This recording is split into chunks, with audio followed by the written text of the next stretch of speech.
नमस्कार, मैं हूँ अंकिता और आज से हम स्टार्ट करने वाले हैं पॉलिटी। तो आज हमारा पहला चैप्टर है हिस्टोरिकल बैकग्राउंड। तो हम जानेंगे कि किस तरीके से हमारे कॉन्स्टिट्यूशन बनने की शुरुआत होती है। तो चलिए शुरू करते हैं। तो सबसे पहले कुछ थोड़ा बैकग्राउंड जान लेते हैं, थोड़ा इंट्रोडक्टरी पार्ट जान लेते हैं कि किस तरह से इंग्लिश इंडिया में आती है और हम पर रूल करती है, और देन फिर इसके बाद हमें अपना खुद का कॉन्स्टिट्यूशन बनाने की ज़रूरत पड़ती है। तो चलिए शुरू करते हैं। तो सबसे पहले होता ये है कि जो ब्रिटिशर्स हुआ करते थे, जो ईस्ट इंडिया कंपनी है, हम सब ने ईस्ट इंडिया कंपनी का नाम सुना है। ईस्ट इंडिया कंपनी एक्चुअली में एक ट्रेडिंग कंपनी होती है, जो सबसे पहले अपनी महारानी क्वीन एलिजाबेथ वन से एक चार्टर साइन करवाती है, और इस चार्टर साइन करवाती है जो कि एक कॉन्ट्रैक्ट होता है कि हमारे अलावा कोई और इंग्लैंड से कोई दूसरी कंपनी नहीं जाएगी इंडिया में ट्रेड करने के लिए। ये खुद की एक मोनोपोली ले लेते हैं अपनी क्वीन एलिजाबेथ वन से। जब ये कॉन्ट्रैक्ट साइन हो जाता है तो 1608 में ईस्ट इंडिया कंपनी इंडिया आती है, और ये एज ए एक ट्रेडिंग कंपनी रहती है।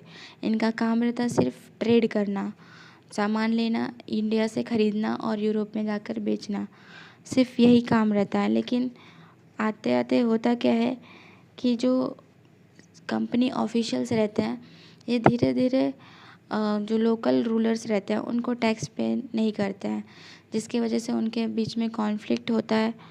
और जो बंगाल का नवाब रहता है सिराजुद्दौला, इससे भी इनका काफ़ी कॉन्फ्लिक्ट हो जाता है, जिसके वजह से बैटल ऑफ प्लासी होती है, और फिर इसके बाद बैटल ऑफ बक्सर होता है।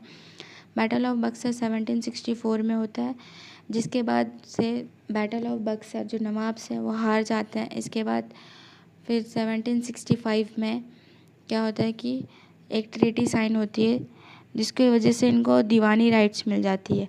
अब ये दीवानी राइट्स क्या होता है कि जो बंगाल, बिहार और उड़ीसा वाला जो रीजन होता है, यहाँ पर से जितना भी टैक्स कलेक्शन होगा, अब वो ब्रिटिश ऑफिशियल्स खुद कलेक्ट कर सकते हैं, और जो वहाँ के लोग होंगे उनको न्याय भी दे सकते हैं। मीन्स जो भी केस होगा वो ये खुद सॉल्व करते थे, सिविल जस्टिस करते थे, और प्लस में जो भी रेवेन्यू जो भी टैक्स कलेक्शन होता था वो सब अब ब्रिटिश ऑफिसर्स खुद कलेक्ट करते थे, और फिर इन्हीं पैसों से वो सामान खरीदते थे और यूरोप में जाकर बेचते थे। फिर इसके बाद अभी ये पहली बार होता है कंपनी के साथ कि इनको ये एक as a territorial power active हो जाते हैं। मीन्स ये लोग ये इन तीनों रीजन पे टैक्स कलेक्ट करना स्टार्ट कर देते हैं। ओके, फिर इसके बाद अभी तक कंपनी ऑफिशियल्स ऑफिशियली डिक्लेयर नहीं किए हैं, बट स्टिल वो बंगाल, बिहार और उड़ीसा वाले रीजन पे दीवानी राइट्स मिल चुका है उनको। अभी यहाँ पे वो टैक्स कलेक्ट करेंगे। इसके ये सब चलते आता है। फिर धीरे धीरे इनके ऊपर बहुत सारे रेगुलेटिंग एक्ट्स ला दिए जाते हैं, अमेंडमेंट एक्ट्स होते हैं, पिट्स एक्ट होता है। मतलब ब्रिटिश गवर्नमेंट धीरे धीरे इन कंपनी ऑफिशियल्स पे फिर धीरे धीरे कंट्रोल करना स्टार्ट कर देती है। फिर इसके बाद 1858 आते आते सिपोही म्यूटनी हो जाता है, जिसके वजह से जो ब्रिटिश क्राउन है वो खुद डायरेक्टली रूल करना स्टार्ट कर देती है अंटिल 1947 तक, जब तक हमें आज़ादी नहीं मिलती है। तो इस इंट्रोडक्टरी पार्ट में सिर्फ होता इतना है कि 1600 में एक चार्टर साइन होता है between east India company and उनकी महारानी क्वीन एलिजाबेथ वन के बीच में, जिसमें लिखा ये होता है कि सिर्फ ईस्ट इंडिया कंपनी ही इंग्लैंड से जाएगी और इंडिया में ट्रेड करेगी। ये पहली पॉइंट होती है। सेकेंड पॉइंट कि ईस्ट इंडिया कंपनी जो है 1608 में इंडिया आती है एज अ ट्रेडिंग कंपनी। इनका मेन पर्पस होता है सिर्फ ट्रेड करना और प्रॉफिट कमाना।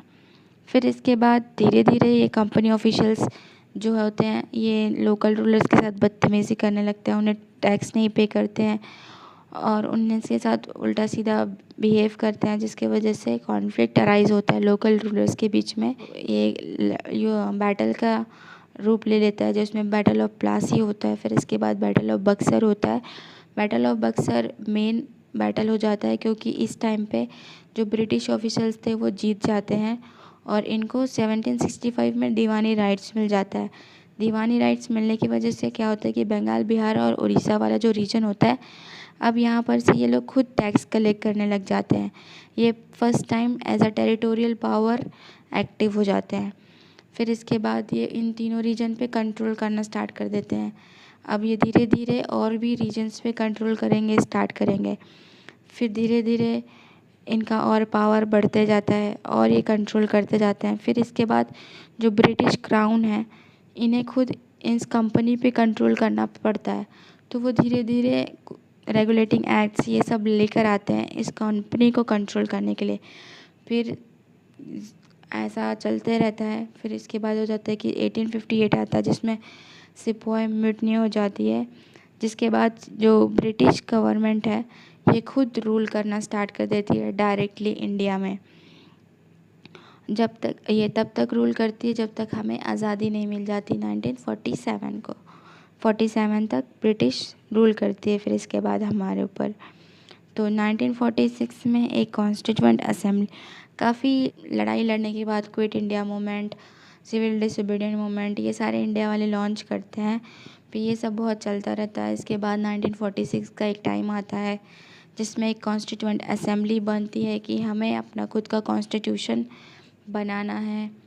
तो खुद का कॉन्स्टिट्यूशन बनाने के लिए कॉन्स्टिट्यूशन असेंबली की एस्टैब्लिशमेंट होती है, जिसमें कुछ मेंबर्स होते हैं जो मिलकर एक कॉन्स्टिट्यूशन तैयार करेंगे। और फिर ये कॉन्स्टिट्यूशन बनकर तैयार हो जाता है। और फिर जब हमें आज़ादी मिल जाती है 1947 में, इसके बाद 26 जनवरी 1950 को ये कॉन्स्टिट्यूशन हम पर लागू कर दिया जाता है। जिसके बाद हम एक आज़ाद देश के नागरिक बन जाते हैं। और हम 1950 से हम अपने कॉन्स्टिट्यूशन के जो भी लॉज हैं, हम उसके अकॉर्डिंग चलना स्टार्ट कर देते हैं। ठीक है, अभी तक के लिए इतना ही। मिलते हैं नेक्स्ट वीडियो में। Till then, thank you.